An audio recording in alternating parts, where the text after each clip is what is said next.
Hello everyone, this is CJNovo992 and today we're back for another brand new video, and I'll be honest with you people, it's delightful to be able to sit here after an early kickoff and a tough away day and sit with a smile that's gone for about here, right to here, as we're obviously here to discuss Rangers 2, Ross County 0, or Ross County 0, Rangers 2 if you're OCD and a bit mad like me. And I'll be honest with you people, I am very, very happy.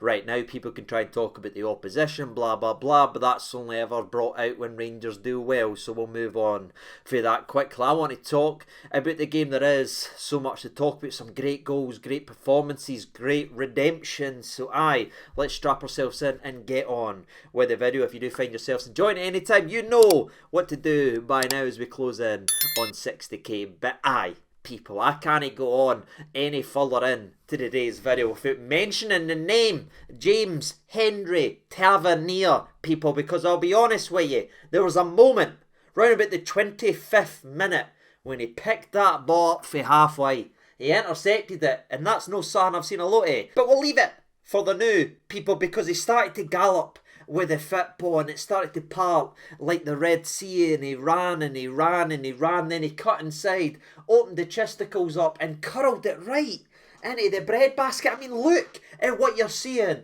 on the screen. Sam Lammers, son, the best thing you might have done today is do this with your celebration, because it's instantly made that goal even more iconic. And you know what else is iconic? It's not only Big Sam's reaction to the goal. Look at the minute that Tavernier kicks that ball, right? He's kicked it, and then he starts jogging away. The ball's still got snow in it, people, and Tavernier's running off to celebrate. That is class, knowing it's in at the back of net, and that there is what Tav is capable of doing. And best penalty of the season, long may it continue. Speaking of continue, people, that a lot of you may be surprised that we started off today's video with the shout out to Tavernier, not to another man, but I'm a Tavernier fanboy, and it's been tough over the last little while, so let me enjoy that brief bit of hysteria, please, because the real return, the real player we need to talk about in today's video is going to be Kamara in many aspects. Look, I've said here many times over the years, and I've got a lot of flack over the years for saying Roofe is a better striker than Morelos. Even when Morelos was doing bits, I'd still look at Roofe and say he is the best attacker, and I stand by that statement. He is the best attacker this football club has seen in a very long time. A fully fit Kamara is the best attacker we've had at Rangers for a very long time. That for me isn't questionable. What's questionable is the first couple of words that you usually have to put before Kamara's name: fully fit. That's the only thing that stops this laddie from being an out superstar for this football club. But if we're being as brutally honest as we can possibly be in today's video, if he was fully fit, would a player of his ability and talent and skill and technique be in Scottish football? If we're being brutally honest, no, people. So we've got to take the good with the bad when it comes to Kamara. But now that he's back, and apparently he is fully fit, he's done the long rehab on 2 separate injuries, he's back feeling good about himself. Michael Beale rewarded him with his first start in 16 months. There's a lot of violins getting played about injuries and all that malarkey. We've had our best attacker out for 16 months in terms of starting games for us. That is unreal, and I'll be honest with you, I was expecting more of a substitute appearance for Kamara. We talked about it in yesterday's preview video. I was expecting him to play, we talked about it, but him to start this game was a massive nod to where he is physically and mentally as well. And what I loved about Kamara is we didn't see him meet Kamara for any of that, just trying to get the toe, maybe jump out 50-50s. I mean, the first action, wasn't he pretty skillful or technical or anything like that? What was his first action in the game? It was to leave one on one. The hammer force he was getting stuck in. Any worry about him being made? Glass was quite quietened after 2 minutes in the game, as the first foul that was done on the day wasn't if he one of the many hammer throwers on the park. It was Kamara just getting and setting the old tone. Now, obviously, he does score the opening goal of the game, and we will get there when we get to the game recap. But what I really want to talk about is a very interesting thing I found for the game, and it was the fact that we've been missing a little ingredient, missing a piece of the puzzle to help the old guard, the regular players that's been here over the last couple of years, to link with the new guard and the new people that's came in. We've been missing that. It's been good in parts, but there's been something missing, and I think Kemar Roofe dropped right in to the starting 11, and he was that missing piece to the puzzle, and it just shows you the true technical ability of him, but also the intelligence as well, that he was able to link up with boys he's not started with for 16 months, but also the new boys that he's never played with before, and he made it look effortless, and he looked like he had been playing with them for many years. When I tell you this is the best our attack has looked this season, I mean it. Even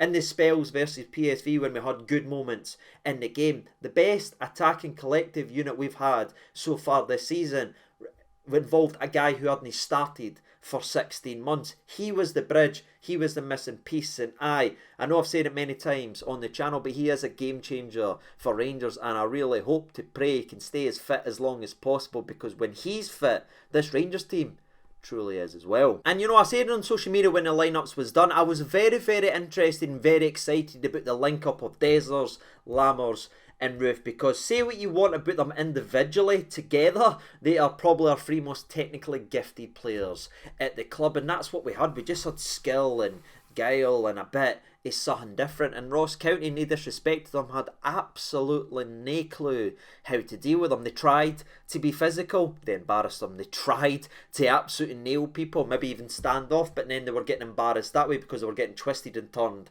by big Sam Lammer. So they couldn't stand off them because they would get skilled, and they couldn't get stuck in because they could get killed. And that's great to see a Rangers team really flexing their attacking muscle. It's been far too long since we've had those types of questions for oppositions to actually face. But aye, let's get in to the game recap, because you can hear a wee bit more about Kemar Roofe, because the first major incident of the game in terms of goal scoring action was Kemar Roofe standing on the ball, opening the old chest up and crossing one right to the back post, where Dessers does everything right. But again, I'd say he's probably the most unluckiest player I've seen at Rangers for a very long time, people, because he does everything right. He's read it, he's put it down on the deck, but Laidlaw just is being Laidlaw versus Rangers. The guy has made a career on save after save after save versus us, unfortunately. So I am taking nothing away from Dessers there. I think he's done everything right. It's just a great save. But from the resulting corner, we know what happens. Dessers has to get this one on target, but considering what Jordan White missed early in the second half, maybe it's what Justin Timberlake sang about when he said, "What goes around comes around." Now, I'll be honest, did I expect a Justin Timberlake reference in today's recap?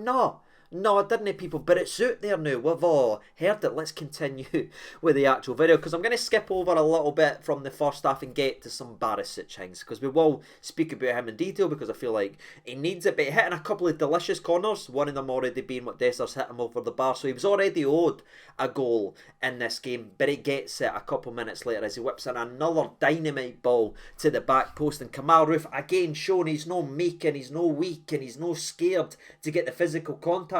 He's oiled, the Ross County boys oil him as well, but he's earlier too, and he just almost overhead kicks it, falls side. I don't know what you're going to call this, people, but you've seen it, you know what I'm talking about. It's a fantastic goal, and it was great for Kamara. He's the only striker that's probably doing it, besides maybe a fully fit Fire and Danilo, if we're looking at it that way. But to have that skill and creativity and just to get there from that angle is ridiculous. Kemar Roofe sets us on his way, and Barisic gets the assist. His performance today deserved, because I'll be honest with you, that Barisic there is what drives you crazy, because there he was assured with his defending. That's right, I said it, people. He was good at the back. Come at me, bro. I thought he was positive, I thought he was bright, he got involved in things, winning 50-50s. I'm nearly falling off the seat because I don't know what's going on. And then he also had the attacking output that he always has. I mean, he leads the league so far in chances created, and that's never the problem. He's always that way inclined. It's just when the defensive side is so far down here that we all get annoyed. But it was bridged the day, and you saw a very complete fullback performance, that despite Tavernier scoring a world, the best fullback in terms of performance today was Barisic, and coming for a Tavernier fanboy that witnessed a screamer, that shows you what Barisic actually done in this game. Very big with a couple of slide tackles. Interceptions were on point as well, and again he got the assist that he well and truly deserved. And that was 2-0 after 26 minutes, and that's exactly what you want for a Rangers team. That's what you're hoping when you're on the way on the supporters bus, when you're in the pubs, when you're speaking to your pals on the phone, whatever you're doing, that's what you want there. A quick dirty double in the first half to really kill any potential noise from the home crowd and rip up any game plan that they can have to make it frustrating and part the bus style, if you will. The only frustration was we didn't add to it in the first half, as we did have chances, especially for Big Dessers. But again, it's one of those things, he's constantly getting the opportunities and he's getting himself in at the spot, he's just no putting it away. And I feel like when he does hit one clean and it goes into the back of net, I feel like there's going to be a barrel load of goals, but we just have to be a wee bit patient with him and just go through this unlucky spell, because he can't do right for wrong at this minute. And that leads us into the first half, and we end up being out early at the end, the start of the second half, I should say. Ross County comes out very, very late, and you can see why. They were clearly getting a slap job, because they came out very quick, very aggressive. They picked up a yellow card within 13 seconds. Ironically, on Todd Cartmel, it's a double 13, if you will. But then they get the ball, they pass it down to the left, they whip it into the back post. The one time John Suter makes a mistake as he misreads Jordan White's run to the front post. He takes a step back, White comes in, free header, he's got to score, he's got to burst the net. But thankfully for us and the Rangers fan, Jordan White, he doesn't need to worry about spoiling any points for his boyhood club. But next time, Jordan, hide the homework, big manny. Hide the homework. But it wasn't as if Rangers were playing poor in the early of the second half. We did have opportunities, but we just weren't creating maybe what we should have out of the counter-attacks that were given. So we kind of huffed and puffed, but then substitutions had to be made. And the substitution that was made was Kamara Roofe coming off the park. Fantastic performance for him. Definitely minute per minute up there in terms of man of the match. And so the Big Lammers get substituted off. Now again, I'm not seeing enough really for Big Sam Lammers. He's clearly got the ability. I just need him to turn it on a wee bit more, so I will leave it for another day. But want to see more for the actual big man. But he did combine very well, and he was unlucky with maybe some of the quick little movements. If I'm thinking about it, him, Cantwell, Dessers, Roofe, all combining some good defending stop, maybe what would be a better overall output if you got to see the actual game. So I'll move on for them, because what came on the park, Rabi, Matundo and Sima, the big man, the raw pace of the squad. And as Ross County tried to go forward, we looked devastating every single time. I mean, Rabi Matundo's first instance was to get the ball, skin two people, cut inside, rifle a shot that was just tipped over the bar. I mean, the commentators were sitting talking about the redemption story as he actually done it, and it's fantastic to see that confidence. Yes, a couple of minutes later he really should have squared it to Sima as he's just burnt them. It's a great ball by Raskin in behind the Rangers, the Ross County defence. Rabi's there, he's got Sima there, he just tries to do a nice little curler in to the bottom corner. The guy's full of confidence right now. It maybe makes the wrong decision, and I would be fuming if it finished 0-0, but since we won the game of football, I'm going to tell myself that if we won the 2-0 up, he would have actually passed it. Sima certainly wasn't happy, but I am happy as a Rangers fan seeing a laddie like that who would not be making that run, wouldn't be taking the contact, and wouldn't be willing to have a shot and try to beat his death with that touch if he wasn't feeling as good about himself and feeling his confidence. We've seen that for Rabi last year. He's not making any phase of that play, so I feel like we're stepping in the right direction, and he showed that with his cross that he put to the back post as well, that we really should have scored. His pace, running down, whips it right to the back post, no one's there to unfortunately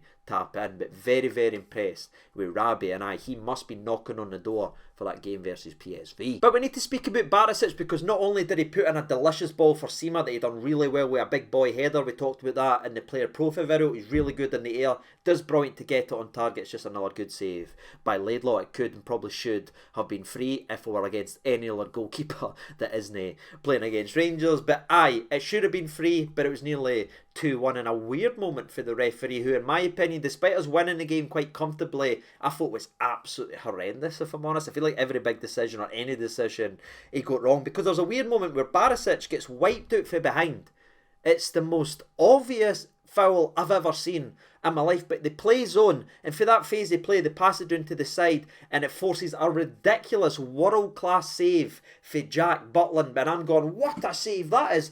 And everybody's running there to get back to the corner, and then the referee gives the goal kick, and that's clearly a referee realising he's made a mistake with the Barisic foul, and then he's obviously trying to counter-correct that with saying that Butland never touched it. But that's a wee indication of the poor officials. Even, see what I mean? I talk about them even when we win, ladies and gentlemen. It was just horrific for the official. That was a ridiculous save by Butland, but maybe that was a McGregor moment in itself, because he was claiming he didn't touch it. And I do feel like Butland needs a wee bit of mention here as well, because it was an interesting day. Obviously, the first incident where he kind of slipped on the ball that was given as a foul, that was maybe the worst that he looked in the actual game. But the whistle had gone, maybe he just kind of took his eye off it, blah, blah, blah. We'll move on from there. But I was really impressed with the amount of times he came out and claimed things. And against the Ross County side, versus Jordan Crespo-White, who has scored 5 goals in 7 games, versus us feasting on a goalkeeper unwilling to come off his line. Having Butland to come out there, just collect the ball, collect this, collect that. It's no sexy, you're no remembering, you're not seeing it in highlight packages if you missed the game,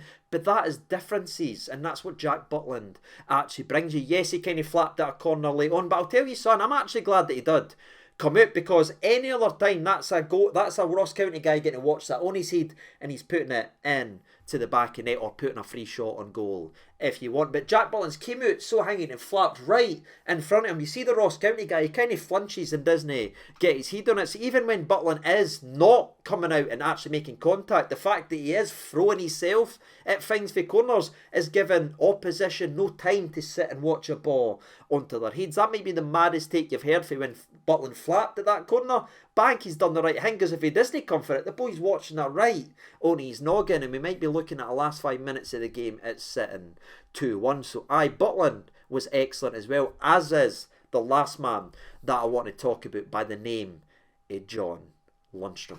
People, I've said it again. I said it versus PSV, and I'll say it here. I thought Lundstrom was fantastic today. No good, no great. I thought he was actually fantastic. I thought he marshalled the midfield, but he played with real pace, and he was trying balls, and he was nipping it first time. And I don't know if something's been said to him, or if he's seen what's been applauded by the fans and seen how the fans are reacting to certain players doing it this way and this way and this way. But John Lundstrom played like John Lundstrom did through that 3-month purple spell, if you actually want. And if he is going to play like that, he will have a future here, because there were so many times Ross County looked to hit us on the counter-attack with maybe our full-backs out of position, but big bad John just came in and nailed them, won the ball. I mean, he got booked the day for a perfectly timed slide tackle. Sorry, the referee gives a foul. Now he obviously reacts by like saying that's never a foul, but that's the referee's own incompetence costing our player a yellow card, because Lundstrom's not making that reaction if the referee does his job and does the right thing on the part. So I'm not going to say anything else. I thought John Lundstrom was great, I thought Barisic was great,